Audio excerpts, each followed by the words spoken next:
Amis de la logique, bonjour et bienvenue dans ce second épisode de ma série, que j'espère être une longue série, consacrée au circuit logique.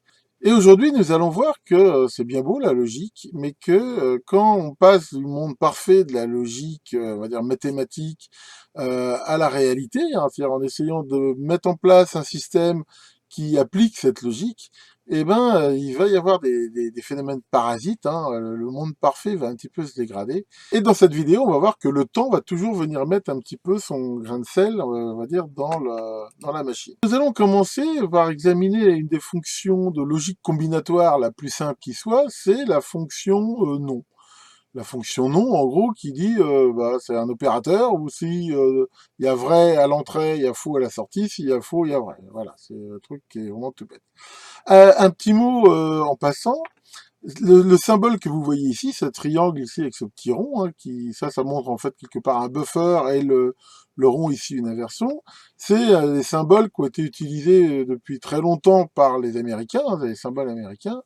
Il y a d'autres symboles. Hein, alors, honnêtement, je vous dis tout de suite, c'est pas la peine de venir me dire, oh ouais, c'est pas le bon symbole, la norme européenne, française, machin et tout.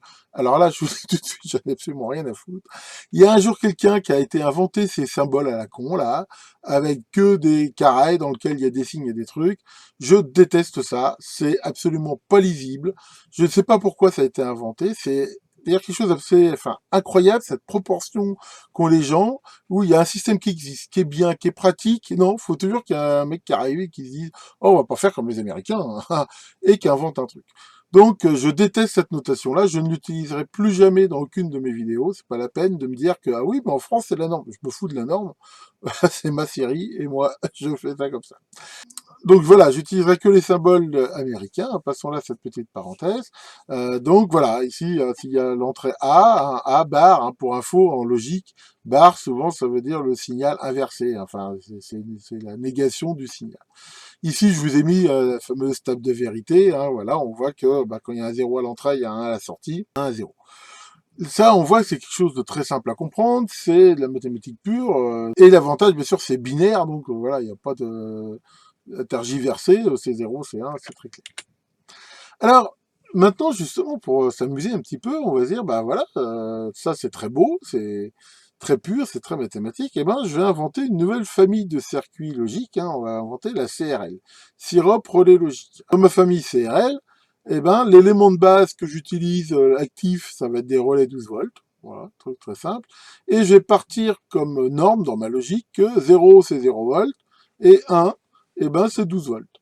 Voilà. C'est de façon arbitraire. Il faut savoir que cette notion de 0 et 1, c'est une chose mathématique. On peut les faire correspondre à n'importe quoi. On pourrait dire que 0, c'est 22 volts et 1, c'est 300 volts.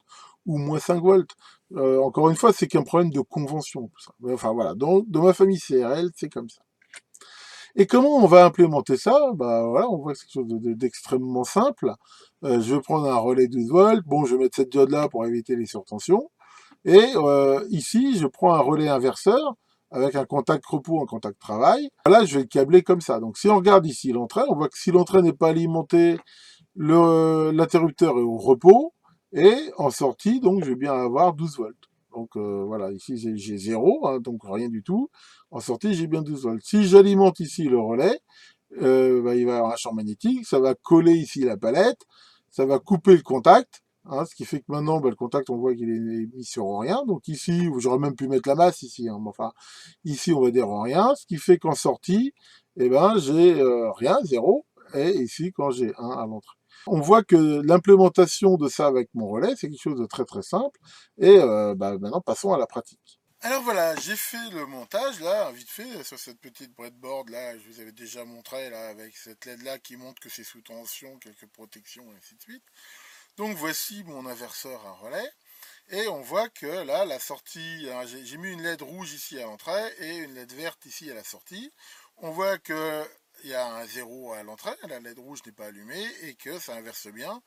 Ici donc, à la sortie, j'ai bien une LED verte allumée. On voit que si maintenant j'alimente l'entrée, voilà, on a bien ici la fonction d'inversion qui est demandée. Quand l'entrée est à 1, on voit ici c'est allumé, la sortie, alors, je vais peut-être éteindre la lumière là qu'on voit bien. Voilà, hein, donc là, on peut dire, c'est absolument parfait, j'ai exactement la fonction souhaitée. Alors ça marche très bien, mais pour l'instant, je fais ça à une vitesse vraiment très très faible. Regardons un petit peu maintenant jusqu'à quelle vitesse va marcher ma logique.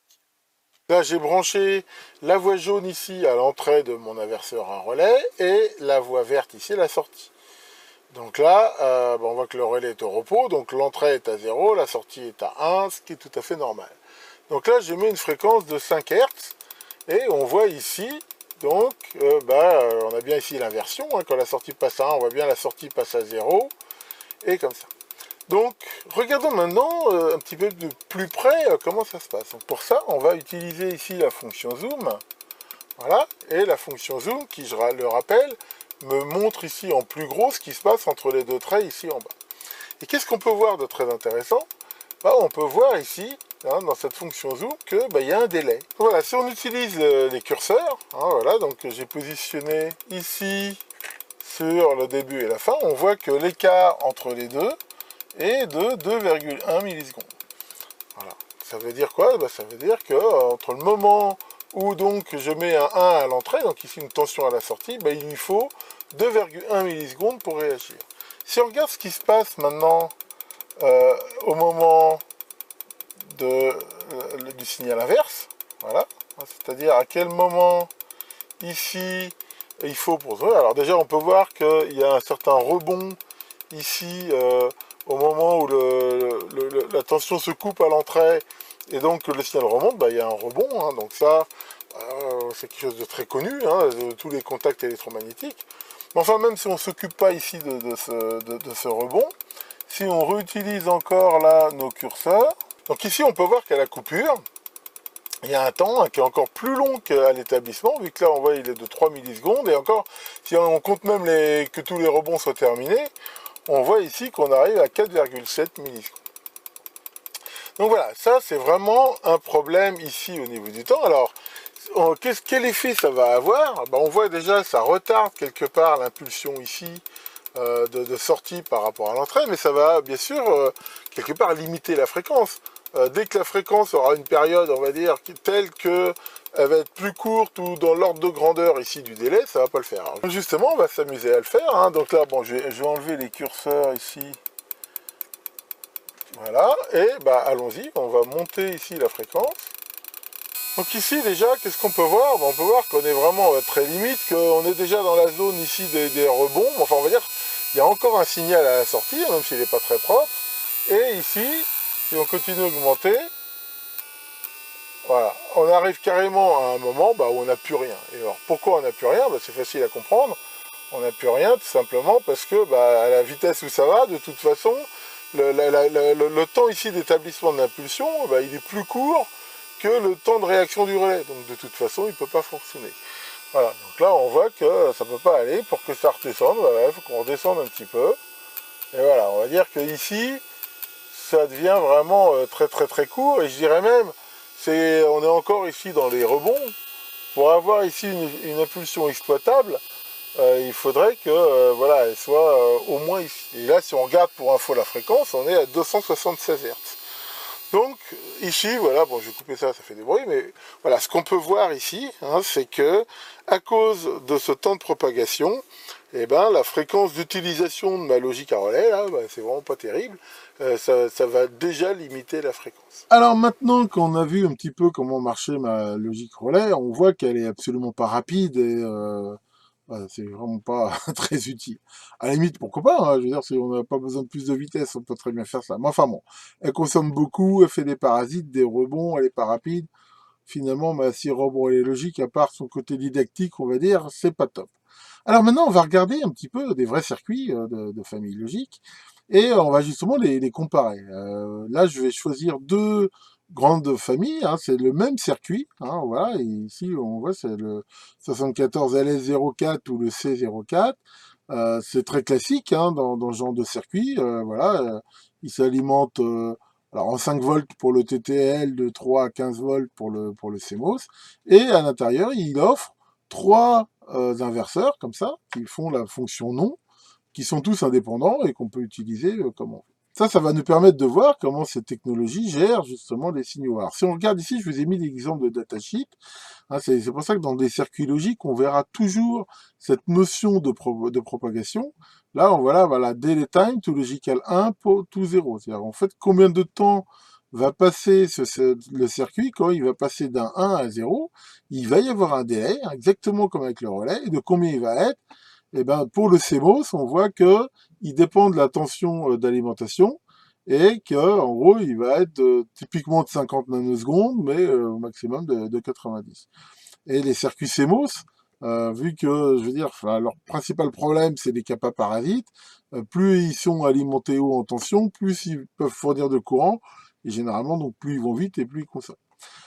Pour la TTL, ici, on voit que c'est quand même beaucoup plus rapide. Typiquement, c'est 3 nanosecondes.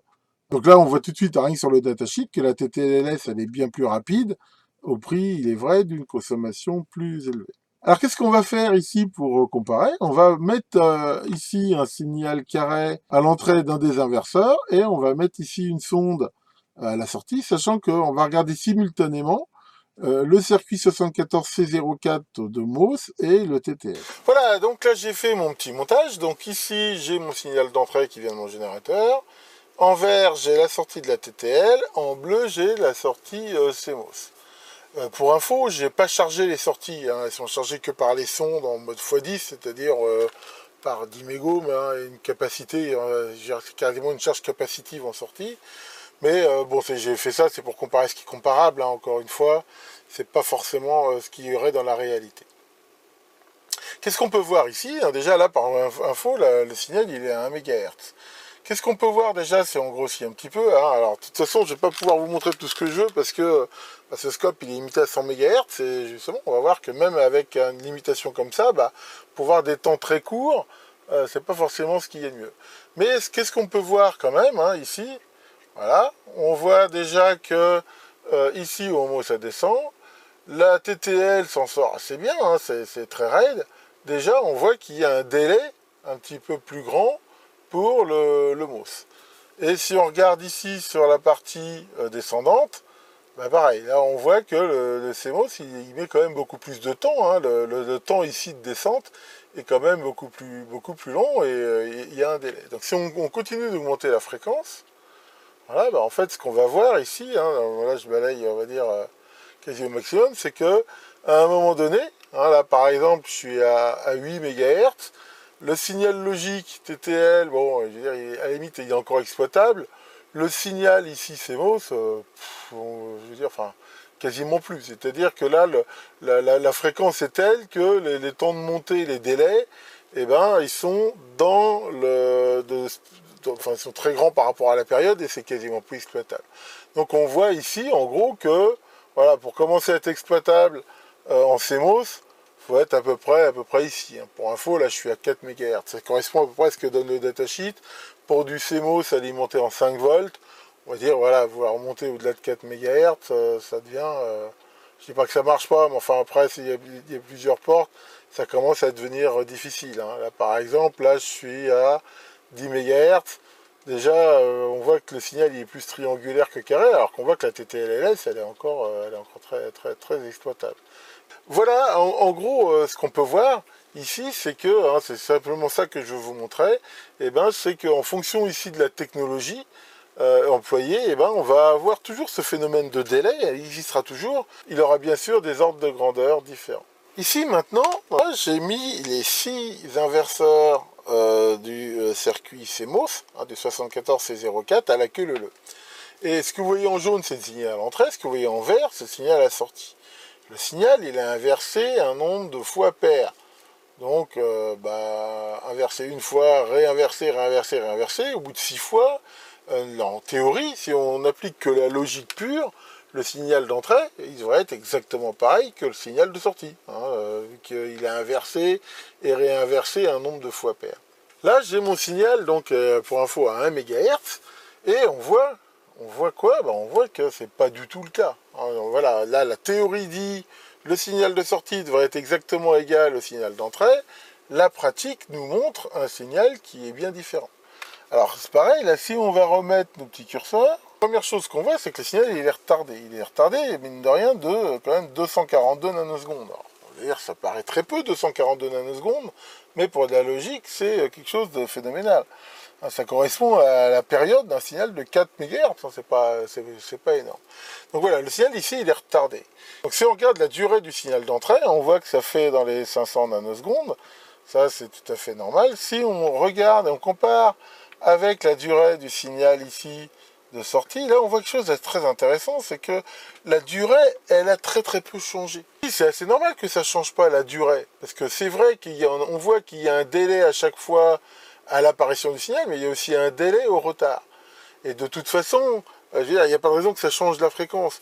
Ce que ça pourrait peut-être éventuellement faire un petit peu, c'est raccourcir un petit peu l'impulsion. Mais voilà, ce qu'on peut voir ici, et qui est assez intéressant, hein, c'est que les délais, comme on voit, ça fait bien un retard, ici, de l'impulsion, mais ça ne change quasiment pas sa taille. On va voir que les temps de propagation, finalement, les signaux, ils sont relativement peu déformés, je veux dire, dans le temps, mais ils vont être souvent retardés. Ce délai parasite, hein, qui est apporté par la technologie utilisée, hein, ce délai, on pourra le réduire, mais je veux dire, on ne pourra jamais complètement l'éliminer. Et c'est généralement quelque chose de gênant, comme on verra tout à l'heure, mais des fois, ça peut aussi être quelque chose qu'on peut pouvoir utiliser. Une des façons de l'utiliser, qui est très connue, va consister à utiliser ce retard pour faire un délai, pour faire un oscillateur. Alors comment on fait ça? Eh ben, il suffit de reboucler un nombre impair de portes sur elle-même. Donc pour comprendre comment ça marche, c'est assez simple. Imaginons qu'au départ, ici j'ai un 0, donc ici j'ai un 1, donc ici j'ai un 0, donc ici j'ai un 1.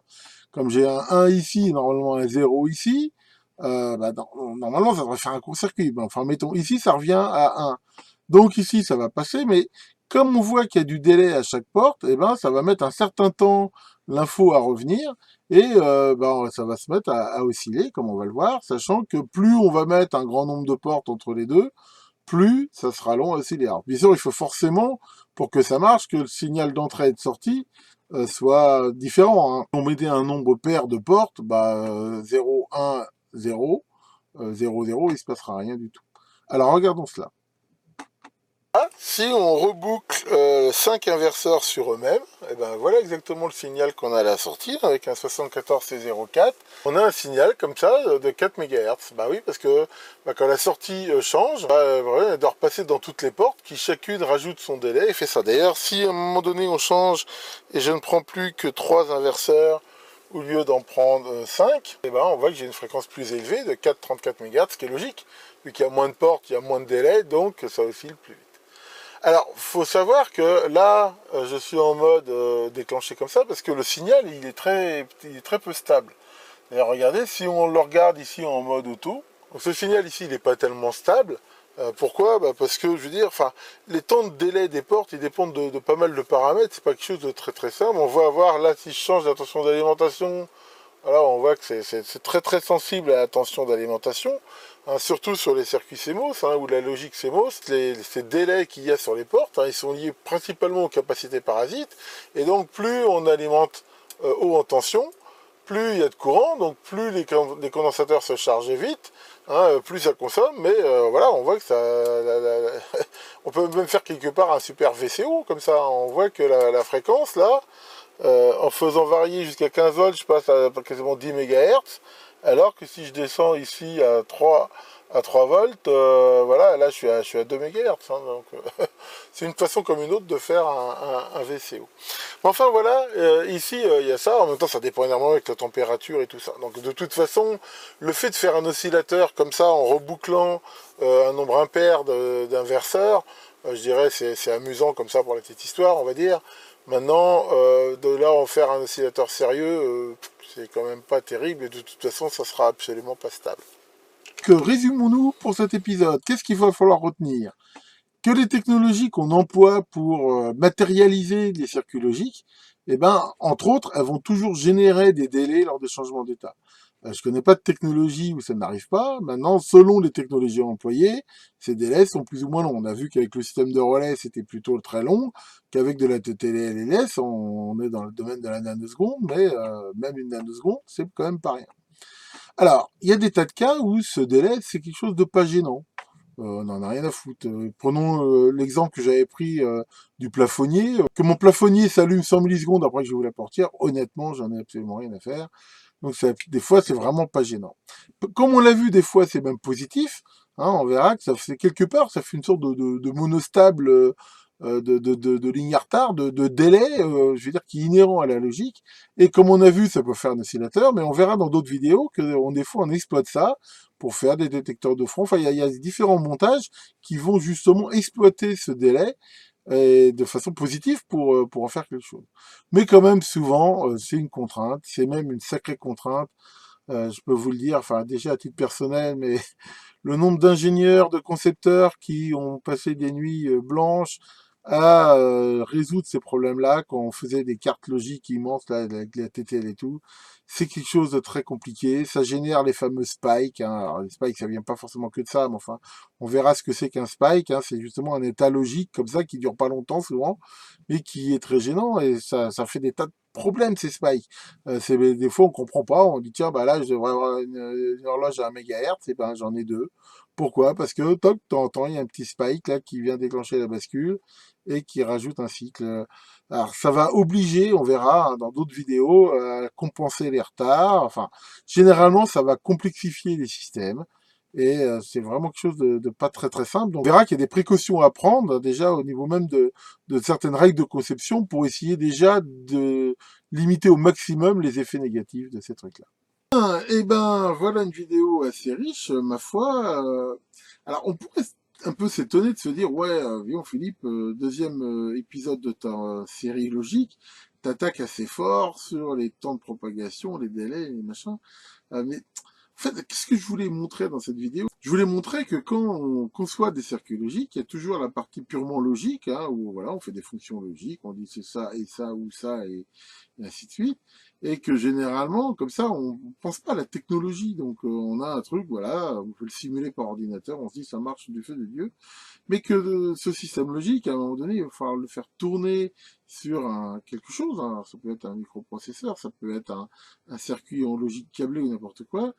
Et là, on voit que le beau système mathématique, bah, il se heurte à des réalités et que bah, la logique qui, à la base, n'était que combinatoire, elle a ce côté que je voulais parler dans le premier épisode, un petit peu temporel, même si on l'a pas voulu, ce côté ici, et que bah, des fois, il va falloir prendre ça en compte et bah, c'est pas toujours si simple.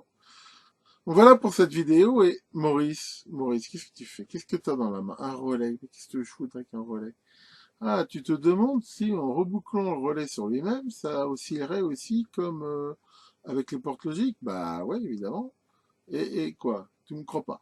Tu veux le voir. On va faire l'expérience, pour faire plaisir à Maurice. Alors, juste pour faire plaisir à Maurice, eh ben, on va essayer ici. Et je vais essayer avec justement mon inverseur.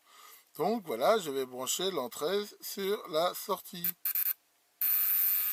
Et qu'est-ce que j'ai? Bah, comme prévu, j'ai une oscillation hein, qu'on entend ici très bien. Et alors bah, là, on voit à toute vitesse là, les LED clignotent, on les voit toutes les deux allumées, mais en fait elles sont allumées les unes après les autres. Donc voilà, pour info, ce montage s'appelle un buzzer, hein, quelque part. C'est quelque chose de très connu qui existe, je crois, depuis bien avant même les tubes et les transistors. Bah, le principe, c'est un relais, en gros, quand il colle, il se coupe, et puis bah, il rentre comme ça en oscillation. Mais quelque part, il y a quelque chose d'intéressant dans ce truc-là. Pourquoi? Parce que là, je vous ai montré qu'on pouvait faire osciller un nombre impair de portes. Mais généralement, ça marchera pas avec une seule porte. Et pourquoi ça marchera pas avec une seule porte? Parce que si on reboucle, par exemple, une porte CMOS sur elle-même, comme ça, en bouclant l'entrée et la sortie, ce qu'on aura en sortie, c'est probablement quelque chose qui est une tension continue. Quelque part, on peut voir ces portes comme des amplificateurs avec des gains très très forts, et donc bah, qui marchent comme ça, ils sont toujours saturés d'un côté ou de l'autre, mais c'est un petit peu comme un ampli op, hein. Si on met une contre-réaction, et ben il va se stabiliser. Alors qu'un relais, c'est pas continu, il est collé ou pas collé, hein. C'est pour ça que ça marche avec un seul élément. Alors qu'avec des portes, je suis quasiment sûr que ça marcherait pas. Alors ça pourrait peut-être marcher par exemple avec des portes trigger, hein, on fera sans doute d'autres vidéos sur ces portes-là, parce que justement elles sont pas réellement, elles ont un petit peu cet effet de seuil, mais généralement pour les faire osciller comme ça, si vous essayez, mettez plutôt, enfin, faut en mettre plusieurs, Donc, et un nombre impair, donc ça peut être 3, 5. Alors je vais pas le faire, mais avec les relais, par contre, ça marche aussi. Hein, ça pourrait être marrant. Enfin, si on en mettait 3, 5, autant qu'on veut, je dirais même, si on en mettait 101, par exemple, hein, à mesure où tous les délais s'additionneraient, bah, ça ferait sans doute un truc qui serait assez lent. Voilà, ça serait marrant d'entendre clac, clac, clac, clac, clac, comme ça. Enfin bon, j'ai mieux à faire quand même que de câbler sans relais en série. Voilà pour le second épisode de cette série logique. Hein, j'espère qu'il vous aura plu. De toute façon, c'est une série, hein, je vous l'ai dit, je vais continuer, même si je vais pas faire que ça. Donc il y aura d'autres épisodes, enfin dans d'autres séries, comme sur les oscillos, la mécanique, tous les thèmes que j'ai l'habitude de traiter. En attendant que l'esprit du grand boule, hein, le maître de la logique, vous inspire dans vos conceptions, et à très bientôt pour de nouvelles vidéos.